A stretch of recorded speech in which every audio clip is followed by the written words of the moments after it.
Salut, salut! Hop, j'espère qu'on m'entend bien. Bonjour à tous. Ravi de vous retrouver une dernière fois cette saison pour un live d'une petite heure pour discuter de Python et de SEO. Alors, vous l'aurez compris, du coup, ce sera le dernier live avant une pause estivale. Je vais pas parler vraiment de vacances parce que je vais pas vraiment en prendre. Mais en tout cas, je ne serai pas là pour vous retrouver tous les mercredis. On se retrouvera bien évidemment à la rentrée. Et on reprendra nos activités normales avec, j'espère, un peu plus de régularité. Alors, je vais faire un peu d'ASMR. Hop, voilà. Ouh là là, ça mousse. Hop.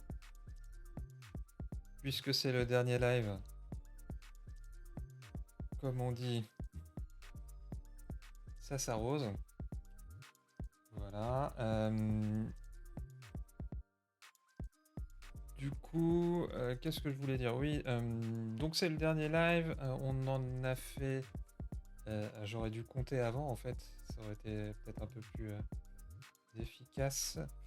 Mais on en a fait quelque chose comme une petite trentaine.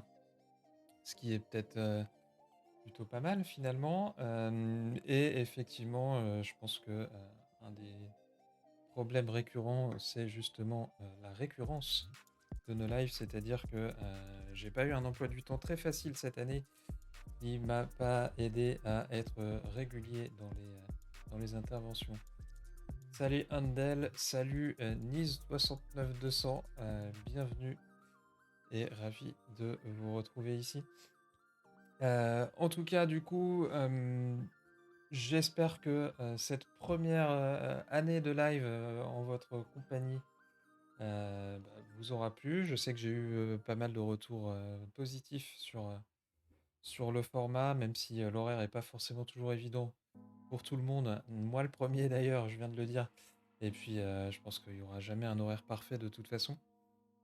Il y aura certainement quelques adaptations l'an prochain. Peut-être également un peu plus souvent des intervenants extérieurs. Mais en tout cas, je prévois bien, en tout cas pour l'instant, d'être au rendez-vous. Voilà, donc n'hésitez pas à me suivre, que ce soit sur Twitter ou les autres réseaux sociaux, pour que je puisse vous annoncer rapidement la date du prochain épisode qui aura probablement lieu en septembre ou octobre, on verra bien.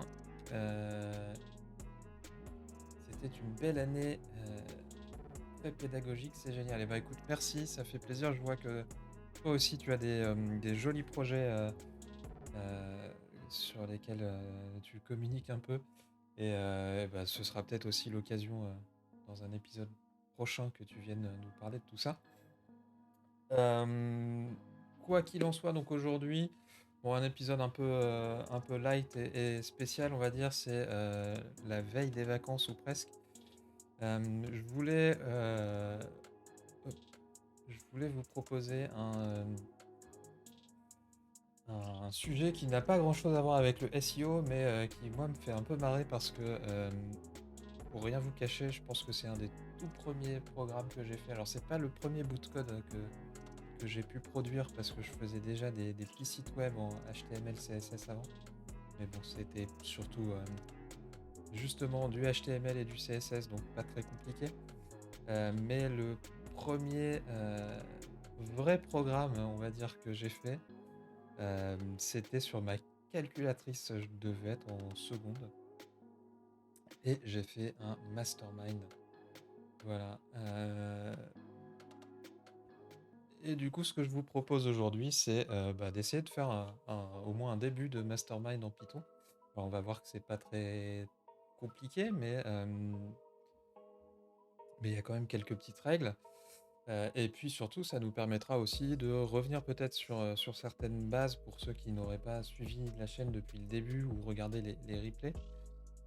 Et puis voir également comment on peut essayer de de construire ce genre de choses-là de manière un petit peu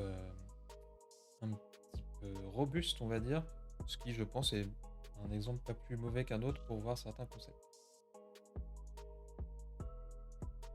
Alors, avant de rentrer dans le vif du sujet, un petit rappel quand même des grandes règles du mastermind, pour ceux qui, comme moi, n'y ont pas beaucoup joué. Hem, En gros, on a 4 ou 5 pions, de couleurs différentes à deviner.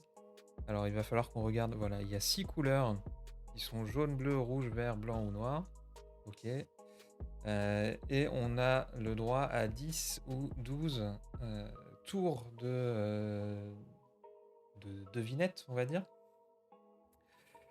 Et puis à chaque fois, on va nous indiquer 3 éléments, soit, c'est pas la bonne couleur, soit c'est la bonne couleur et elle est au bon endroit, ou alors le dernier élément, c'est la bonne couleur mais pas au bon endroit. Donc on peut avoir pour chaque tour, 3 états en fait. Et c'est ce qu'on voit ici sur cette photo que je vais essayer d'améliorer, voilà. On nous met en rouge quand c'est, la bonne couleur au bon endroit a priori. En blanc lorsque c'est la bonne couleur mais pas dans le bon ordre. Et puis on met rien quand, c'est pas du tout ni la bonne couleur ni le bon endroit. Voilà, donc hem, j'ai déjà créé un petit, environnement pour qu'on puisse, travailler dedans. Donc comme d'habitude, hein, je vais quand même revenir sur ces étapes-là pour créer un environnement. Alors, on a cette année utilisé principalement un utilitaire qui s'appelle pardon, PyEnv. Hop, vous voyez que j'ai, déjà, un peu d'historique sur PyEnv. Donc PyEnv, a un intérêt, c'est que en gros, il va nous créer un environnement, indépendant du reste de notre système pour, installer la version de Python qu'on veut et également la version de chacune des librairies dont on a besoin. Donc ça, c'est intéressant parce que, alors je l'ai déjà dit plusieurs fois au cours de nos précédents lives, mais je le répète, ça permet d'éviter qu'on aille polluer, on va dire, heu, la version de Python du système qui est peut-être, utilisée par certains utilitaires système, donc macOS dans mon cas, mais Windows ou Linux dans d'autres. Et donc ça permet d'éviter de perturber le fonctionnement du système d'un côté. Et puis ça permet également, lorsqu'on commence à avoir pas mal de projets en parallèle, de, pouvoir éviter, les incompatibilités entre différentes versions de librairie, par exemple, ou ce genre de choses-là. Alors c'est utile quand on veut installer crawl aussi, et oui, crawl qui, se fait vieux et mériterait un peu de remise à jour, on va dire, mais pour ceux qui connaissent pas, ce projet, le site est toujours en ligne et c'est une bonne nouvelle. Crawl, c'est un petit, crawler open source que j'avais, développé il y a maintenant, quelque temps, hem, qui est basé sur un utilitaire qui s'appelle Scrappy, dont on n'a pas trop parlé parce qu'aujourd'hui c'est plus vraiment utile d'utiliser Scrappy. Hem Et donc c'est un crawler, en Python qui permet, de crawler des sites avec un point de vue SEO, on va dire, c'est-à-dire, en respectant par exemple la profondeur des sites, en récupérant, les codes réponses, les titles et cetera et cetera. Et du coup, crawl se charge de, crawler votre site, récupérer les infos qui vous vont, on va dire, et vous les fournir, par exemple en format CSV ou dans une base de données. Alors, Andel nous dit qu'il l'utilise souvent et moi aussi, j'ai toujours quelques outils qui sont basés dessus. C'est à la base, hein, surtout pour ça que j'avais créé ce projet-là parce que j'avais besoin d'un crawler pour certaines tâches. Et puis j'encourage ceux qui connaissent pas le projet à aller regarder un peu la documentation. Vous verrez qu'il y a quelques, quelques features, un peu sympas. Il y en a une par exemple, j'essaie de remettre la main dessus. Heu,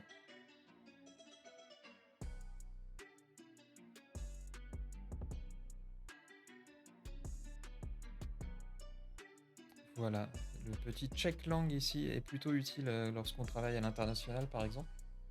puisque ça permet de vérifier en utilisant un modèle de machine learning pré-entraîné qu'on peut évidemment remplacer par son propre modèle, mais ça permet du coup de détecter la langue du contenu sur la page en se basant vraiment sur l'analyse du contenu et pas sur des éléments HTML qui prétendraient euh, fournir une langue plutôt qu'une autre. Donc ça permet justement de bien s'assurer que par exemple sur mes pages en français j'ai bien du français, sur mes pages en anglais j'ai bien de l'anglais, etc., etc. Et pas des matchs parfois non maîtrisés. Donc ça fait partie par exemple des features dont je me sers encore très très régulièrement, mais on est en train de faire une grosse digression. Donc revenons à notre mastermind. Ce que je vous propose dans un premier temps, c'est de créer simplement une version basique où on va demander à l'ordinateur de générer une suite de couleurs, donc de chiffres dans notre cas, hein, ce sera un peu plus facile. Et puis on va du coup se donner 10 chances de trouver la bonne suite de chiffres. Hop. Donc on va se créer un petit fichier mastermind.py. De quoi on va pouvoir avoir besoin là-dedans? Peut-être de argparse qui va nous permettre d'avoir des arguments en ligne de commande. On va se définir une fonction main qu'on va pas remplir tout de suite.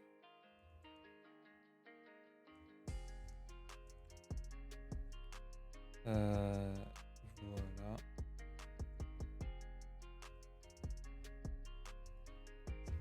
Et on peut déjà peut-être se créer deux arguments. Un premier argument qu'on va appeler nbcolors. Non, pas nbcolors. Comment ils appellent ça en langage mastermind? Pion, voilà, nb pion. Alors pion.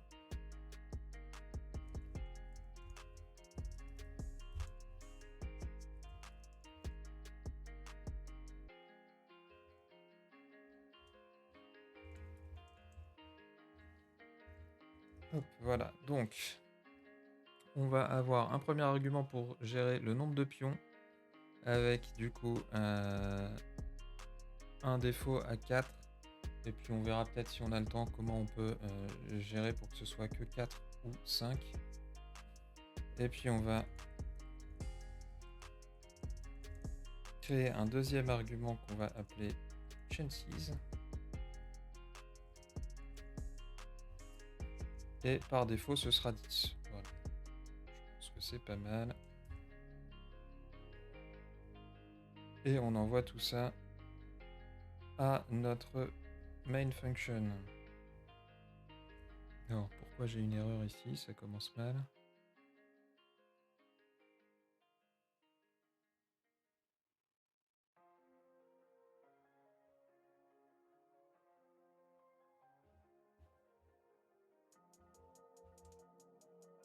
Bon, je vois pas pourquoi il m'affiche une petite erreur là, mais si quelqu'un a une idée, n'hésitez pas. En attendant, on va pouvoir se créer une première fonction, voilà.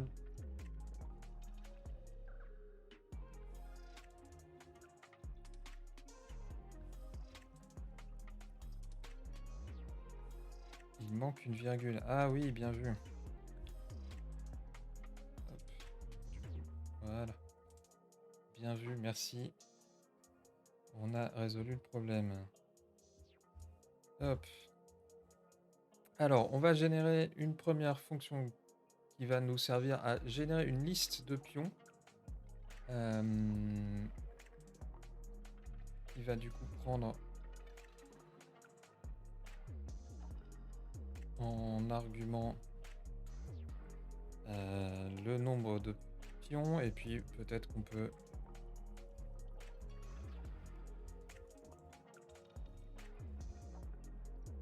également donner le nombre de couleurs puisque on a 6 couleurs dans la version originale, mais après tout, rien ne nous empêche d'en générer davantage.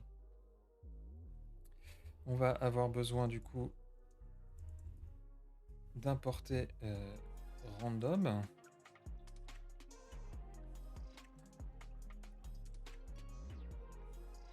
Alors là, on a Copilot qui pète un peu un câble.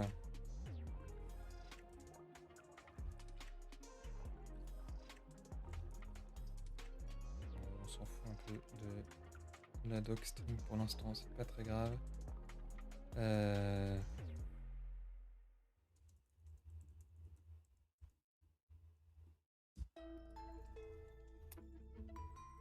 Pourquoi il me met des guillemets là? J'en veux pas.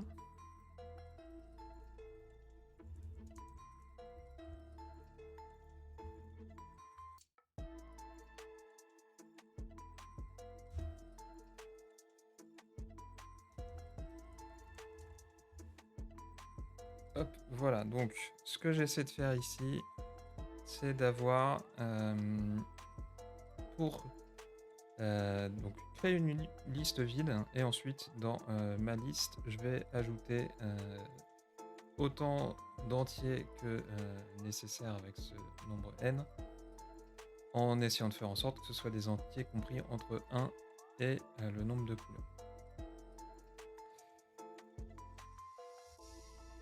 Hop, on peut déjà commencer à tester ça par exemple.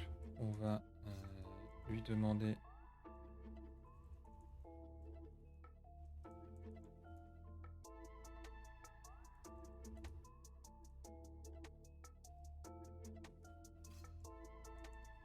de nous afficher ça. Hop.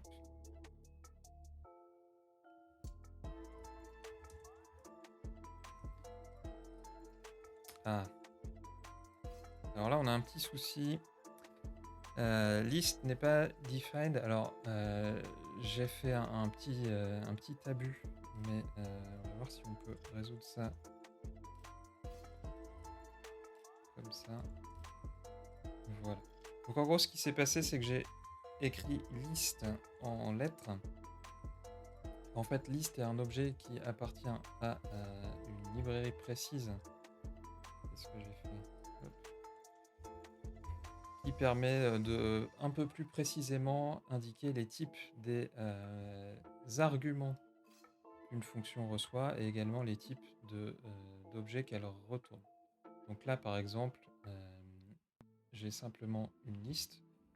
Si je veux indiquer que c'est une liste d'entiers, par exemple, ça ne va pas marcher. Ah, alors attendez, j'ai fait une autre bêtise.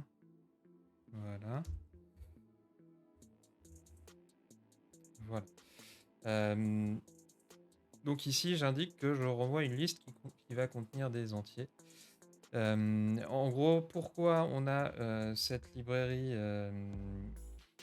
dont j'ai oublié le nom, j'avoue, Typing qui existe, c'est que au fur et à mesure des nouvelles versions de Python, il y a de plus en plus de précision sur ce qu'on peut utiliser comme du coup typing. Donc le typing, c'est le fait d'indiquer les types de variables qu'on attend en entrée et ce qu'on reçoit en sortie également. Et le typing, c'est bien parce que ça permet de rendre nos fonctions plus robustes. Du coup, Python va se charger à notre place de faire un certain nombre de vérifications et notamment vérifier que effectivement c'est bien un entier qu'on m'a envoyé comme argument n par exemple ou comme couleur ou ce genre de choses. Et alors ici on a une syntaxe un petit peu plus élaborée. Donc ce que j'indique ici, c'est que l'argument colors ce sera un entier et que sa valeur par défaut ce sera 6.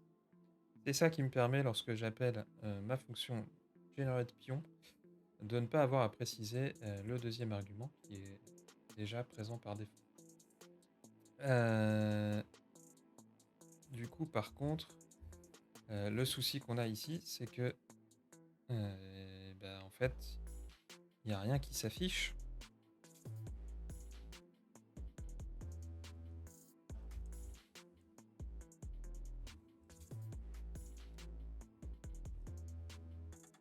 quand même s'assurer que...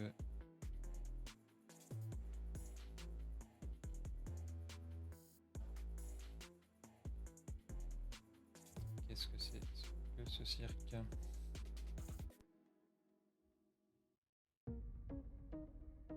Alors, attendez, parce que là, il y a un truc qui ne va pas. Et je pense que je me suis simplement planté dans mon if ici. Voilà. Ça devrait mieux fonctionner. J'avais mis des guillemets là où il ne fallait pas. Voilà, donc là, on a bien notre liste qui nous est affichée avec, du coup, des entiers qui ont bien l'air entre 1 et 6. On va...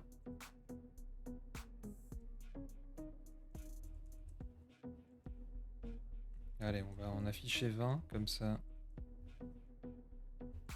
On va voir ce qui se passe. Et on aura un sample un peu plus important. A priori, ça a l'air de bien marcher. Donc on a bien, à chaque fois, 4 éléments qui nous sont proposés. Et ils ont tous l'air d'aller à chaque fois de 1 à 6. Donc notre fonction de génération de la liste, elle fonctionne.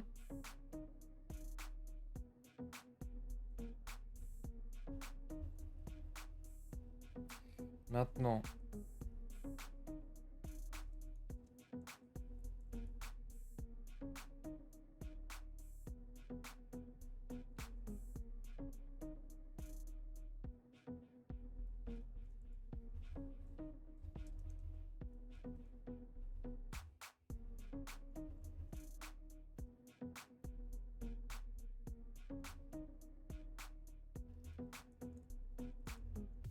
pour l'instant, on va simplement...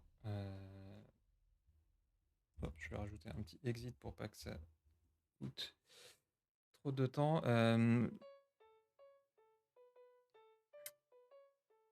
On va se créer du coup une boucle ici qui va tourner le nombre de chances qu'on aura demandé, donc ici 10 par défaut, et qui va nous demander du coup 10 fois d'entrer notre devinette. Donc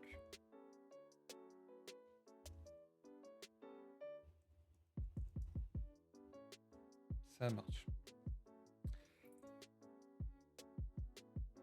Maintenant qu'on a fait ça, du coup, il va falloir qu'on ait une fonction qui va vérifier que l'input qui a été proposé par l'utilisateur est bien valide.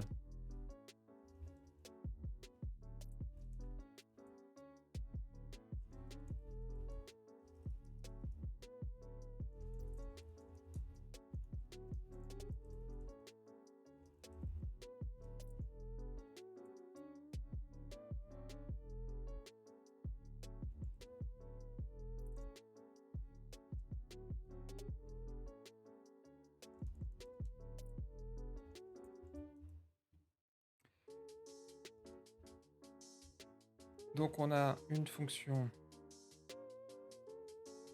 à laquelle on va envoyer l'input de l'utilisateur, le nombre d'items qu'on est censé trouver dans cet input, et puis également le max des couleurs, pardon. Donc première vérification, est-ce que la longueur de notre input est différente de n? Si c'est le cas, on peut déjà s'arrêter là et dire que c'est pas correct. Et ensuite,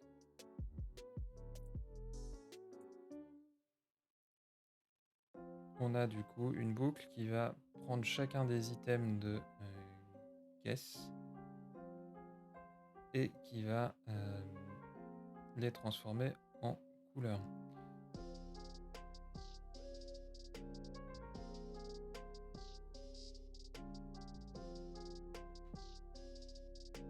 Alors je suis pas sûr que ça fonctionne comme ça parce que je pense qu'il y a un truc qu'il va falloir qu'on fasse, c'est qu'on transforme cette... Hop.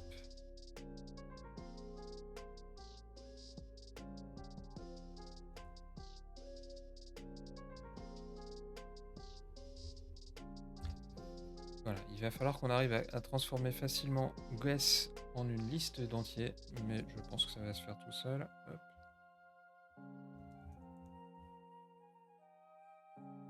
Ah oui, j'ai oublié.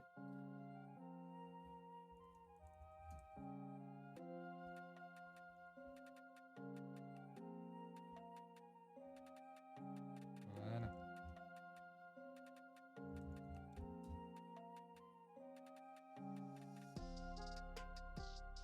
Ok, alors qu'est-ce qui se passe? On me dit que là j'essaie de comparer un entier avec ce qui est considéré comme une chaîne de caractères, donc il va falloir simplement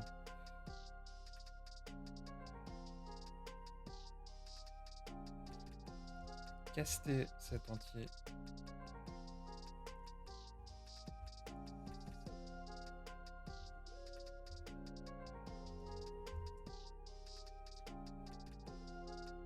Voilà, donc là on a a priori quelque chose qui est au bon format, et par contre si je fais... Ça ne marche pas. Voilà, donc notre fonction de vérification, elle marche plutôt bien.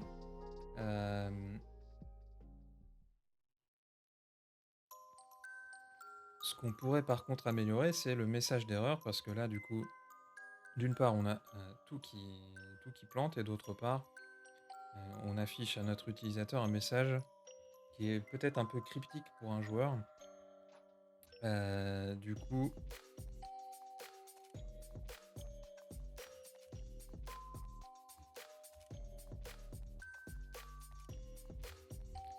on va utiliser la structure try except,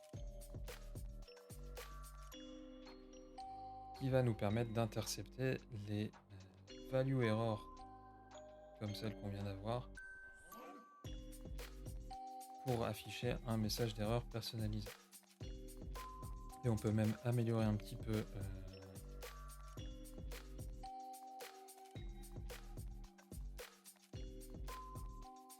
notre message.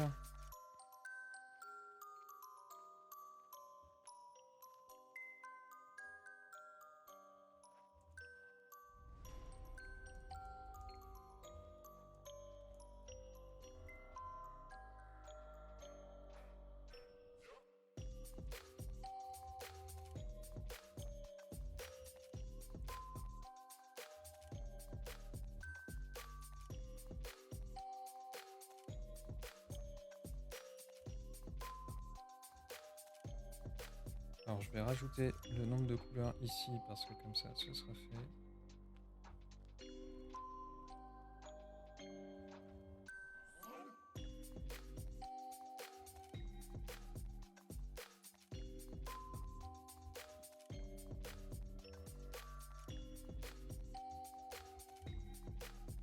Voilà. Et du coup je peux d'ores et déjà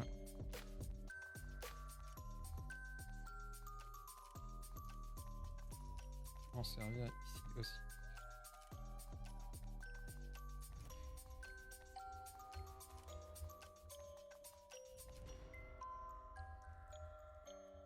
Alors je déplace l'input dans ma boucle.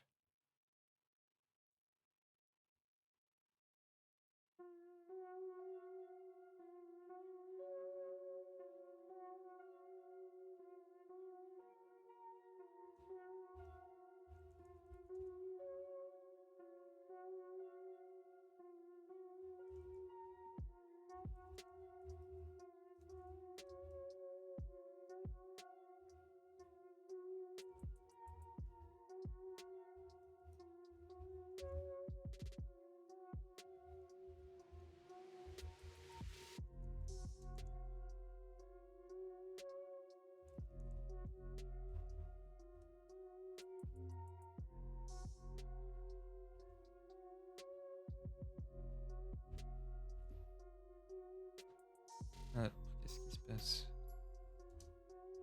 Ok. On va essayer ça du coup.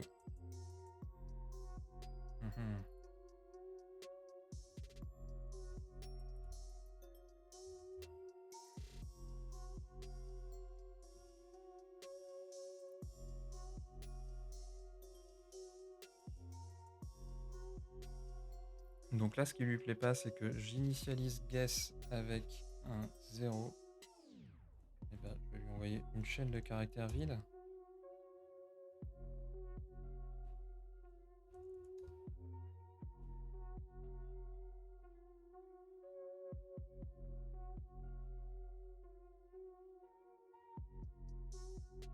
Ok, donc là, j'ai pas bien construit ma structure.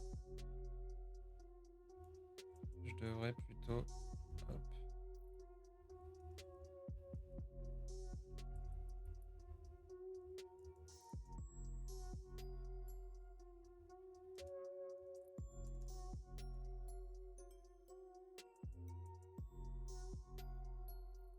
Too many planklets. Hop. Voilà.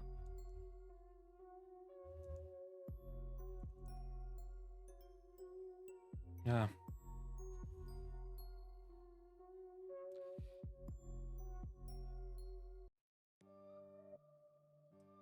Bon, ça marche pas très bien mon affaire. Donc j'ai essayé d'inclure le try except dans la boucle while et ça a l'air de plutôt bien marcher. Le problème c'est qu'il m'affiche pas toujours les messages d'erreur.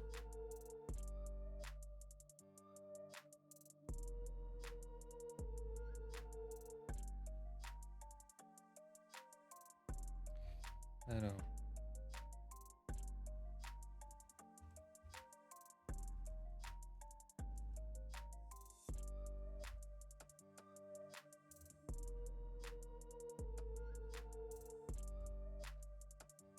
On va recommencer en affichant ça.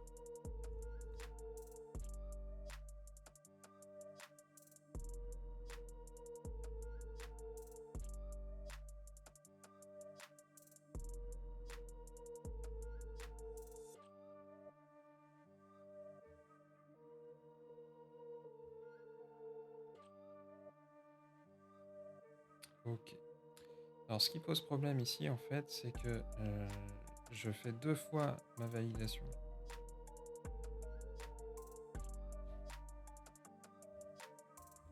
Ce que je peux essayer de faire,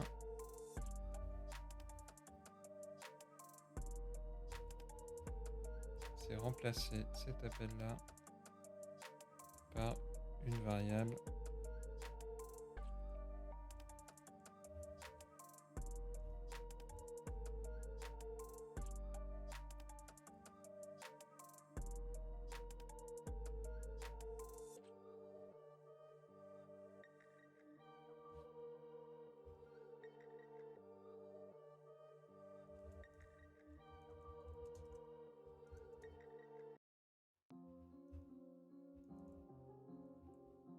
On va faire comme ça, voilà, ce sera un peu plus propre. Donc ce que j'ai fait, c'est que j'ai remplacé l'appel à la fonction ici par une variable que j'initialise à false. Et du coup, ça va me permettre d'avoir l'appel à la fonction uniquement dans la structure try except, ce qui devrait normalement fonctionner un petit peu mieux. Alors on réessaye. Et voilà. Alors par contre, je vois déjà un premier souci, c'est que ici j'ai oublié de mettre un petit F comme format au début de ma chaîne de caractères pour remplacer les accolades ici par la valeur des variables qui sont appelées. Donc ça devrait mieux fonctionner. Mais bon, ça change pas le fonctionnement en soi de notre boucle. Et si je fais du coup... Hop, ça ne marche toujours pas.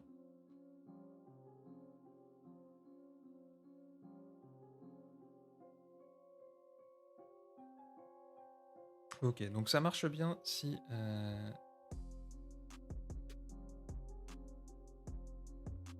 si mon guess n'est pas une suite d'entiers. Par contre, si c'est une suite d'entiers,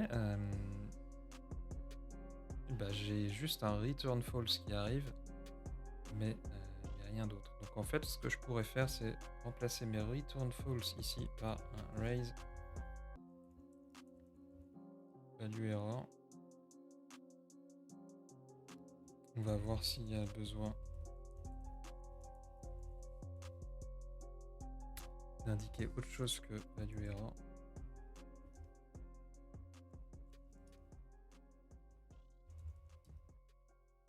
Et ça a l'air de bien marcher.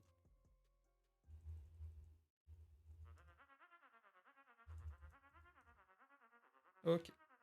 Bon, cette étape-là, elle est gérée. On a donc une fonction qui valide que notre input est au bon format.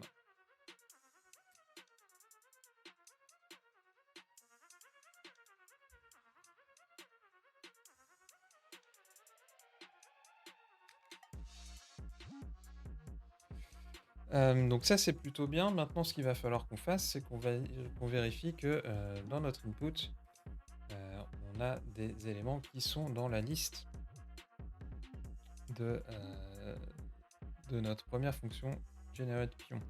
Donc là on va se créer une nouvelle fonction encore.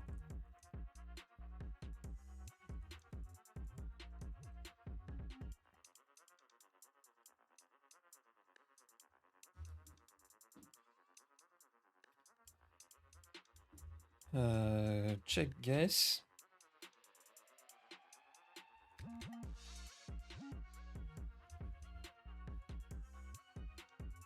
Et je vais retourner plutôt une liste.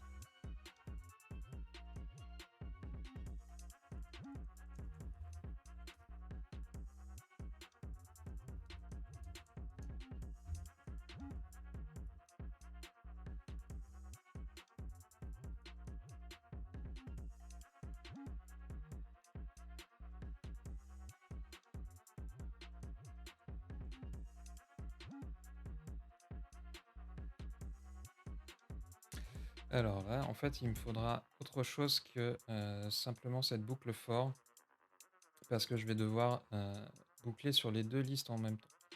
Alors là, on va aller voir un peu la doc de Python.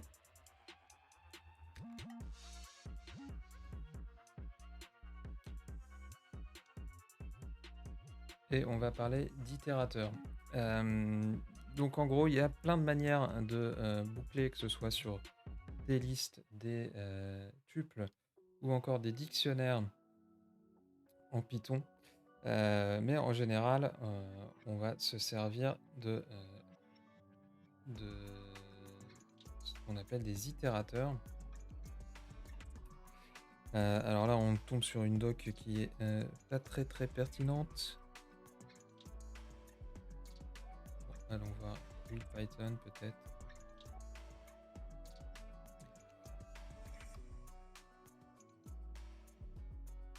On va bien trouver un exemple pour vous expliquer rapidement ce que j'ai en tête. En gros, il y a différentes manières de boucler dessus. Il y a la manière classique, par exemple for x in ma liste. On peut utiliser ici des choses comme next par exemple. Et on peut également, et j'ai pas l'impression qu'il y ait d'exemple ici, on peut également lui demander de nous générer un compteur en fait.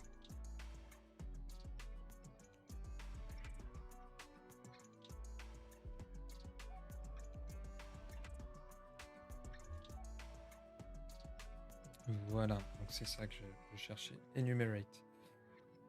Donc la fonction enumerate, en gros, ce qu'elle va faire, c'est que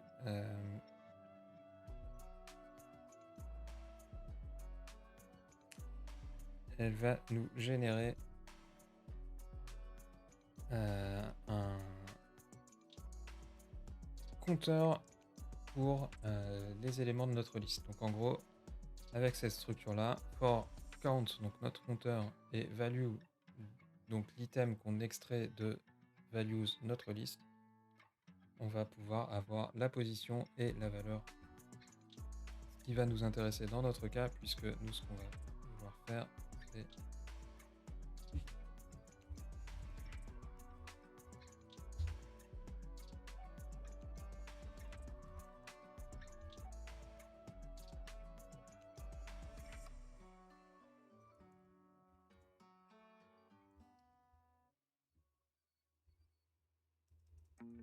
hop, voilà.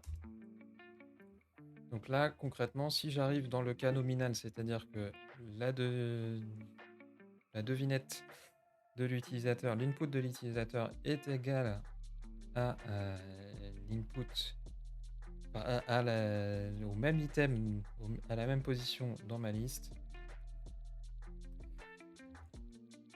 je peux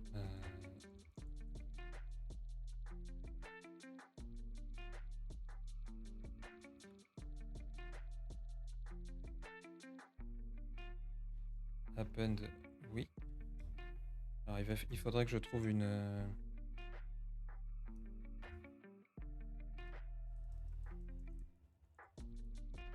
structure de données un peu plus élégante.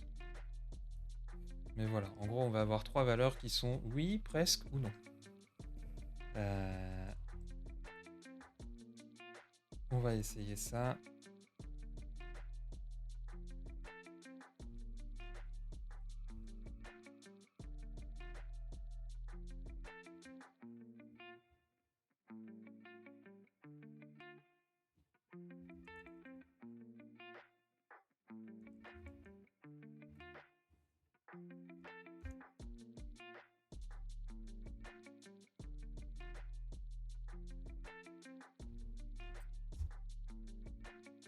Alors,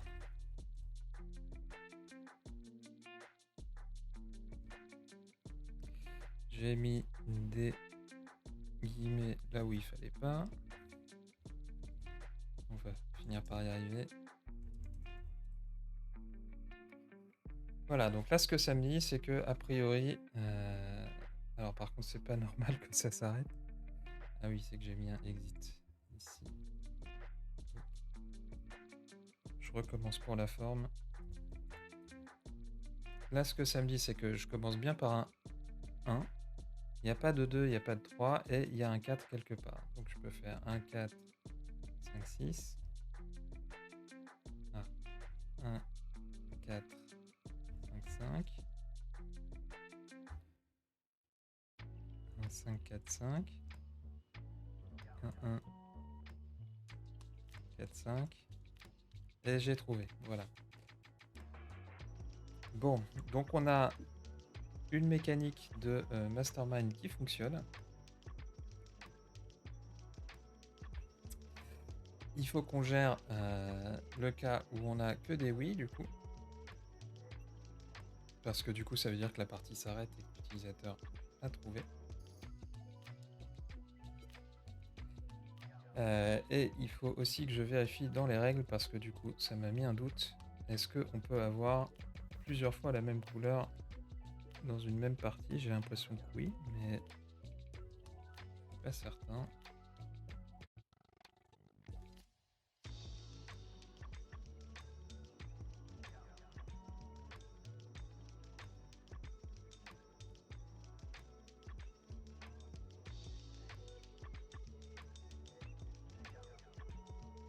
Alors, rien ne l'empêche d'en choisir plusieurs d'une même couleur, donc on peut avoir plusieurs fois le même chiffre.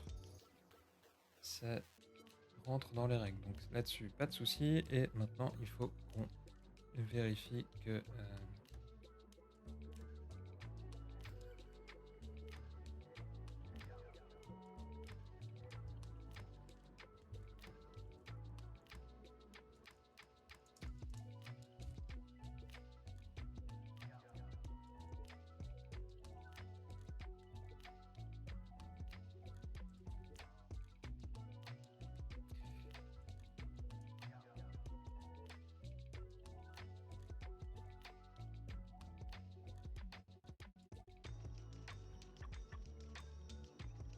hop, on va retenter.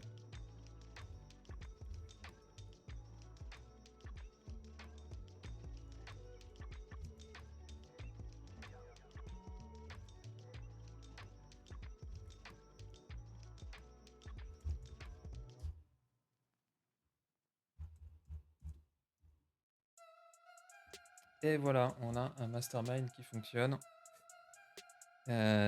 qui s'arrête bien une fois qu'on a gagné, et qui est paramétrable puisque je peux changer le nombre de pions, le nombre de chances, le nombre de couleurs, etc., etc.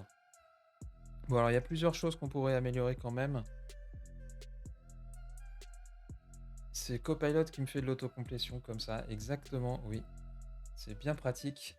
Je pense que c'est un must-have pour tout développeur actif, on va dire. Alors maintenant, il y a un petit peu de concurrence quand même par ailleurs, en tout cas par rapport à ceux que j'ai pu tester, même si j'ai pas testé les toutes dernières nouveautés de la concurrence, en tout cas dans ceux que j'ai pu tester, c'est vraiment le plus efficace. C'est assez bluffant parfois. Alors il y a des moments où il va un peu te raconter n'importe quoi, on en a eu des exemples tout à l'heure. Mais en général, c'est quand même plutôt efficace. Et oui, je te conseille de l'essayer. En plus, le prix de la licence est vraiment modique parce que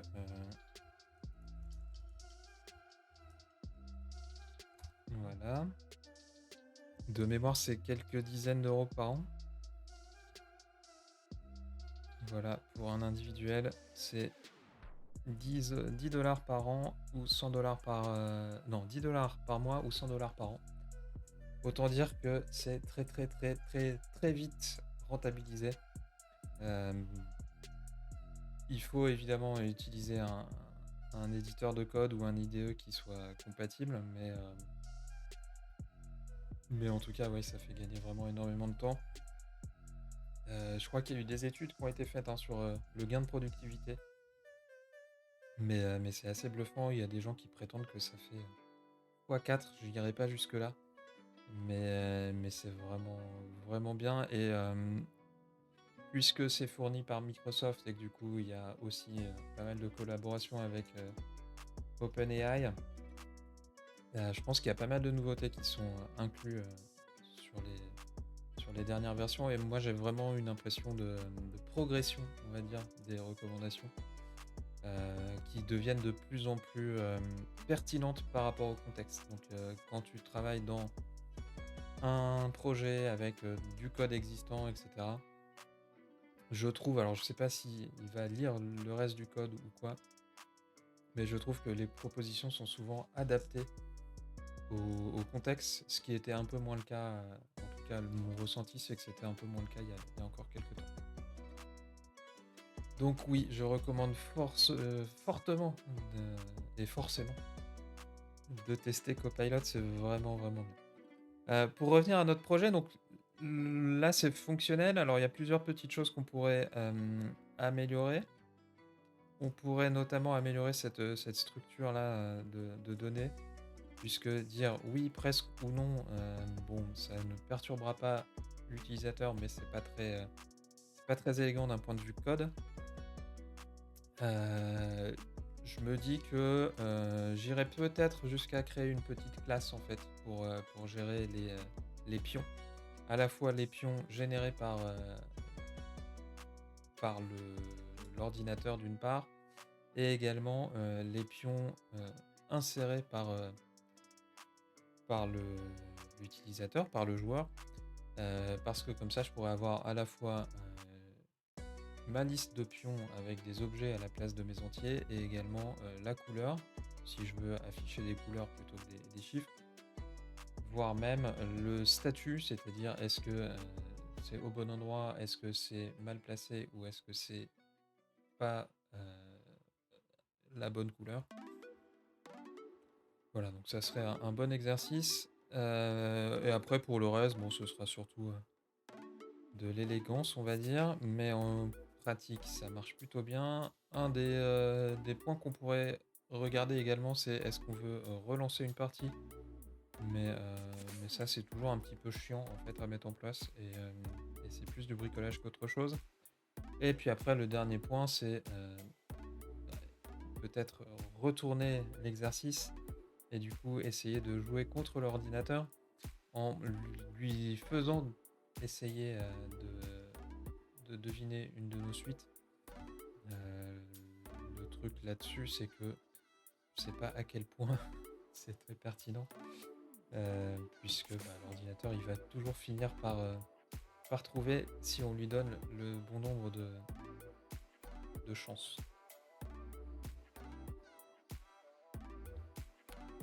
Voilà, en tout cas, vu l'heure, je pense qu'on va s'arrêter là pour ce dernier épisode de la saison, parce que j'aurai pas trop le temps d'aller, beaucoup plus loin dans ce petit exercice-là. En tout cas, ça m'a fait plaisir de me replonger sur ce jeu, auquel je m'étais attaqué, comme je disais en introduction, il y a, maintenant, une vingtaine d'années, puisque oui, 20 ans, pile poil. Donc ça fait plaisir. Ça ressemblait pas du tout à ça quand je l'ai fait et c'était probablement beaucoup moins robuste d'un point de vue code, mais c'était assez marrant. En tout cas, il me reste plus qu'à vous remercier encore une fois d'avoir assisté et participé à ces différents lives tout au long de l'année. J'espère que vous serez au moins aussi nombreux dès l'an prochain pour la reprise. Alors quand je dis l'an prochain, ce sera à la rentrée, hein. J'annoncerai les dates en fonction de mon emploi du temps. Mais on va certainement reprendre probablement fin septembre parce que je sais que le début du mois sera un peu chargé déjà de mon côté. Et j'espère du coup pouvoir être un peu plus régulier dans les lives. Comme je l'ai dit, il y aura certainement également un peu plus d'invités. Alors j'ai déjà pas mal de gens qui sont d'accord pour venir. J'ai découvert tout à l'heure que Andel était chaud également, donc c'est cool. Il faut que je trouve un bon rythme par rapport à ça. Et puis voilà, si vous avez la moindre suggestion, le moindre commentaire, n'hésitez pas, vous savez où me trouver sur Twitter ou bien dans les commentaires des replays également. Alors j'ai commencé à rattraper le retard sur le upload des replays, donc ça devrait arriver dans les prochains jours pour les quelques vidéos qui manquent, mais voilà, c'est en cours. Et puis sur ce, écoutez, je vous souhaite un bon été, de bonnes vacances pour ceux qui auront la chance d'en prendre. Bon courage aux autres et à moi le premier. Et puis je vous dis à très bientôt pour de nouvelles aventures. Salut!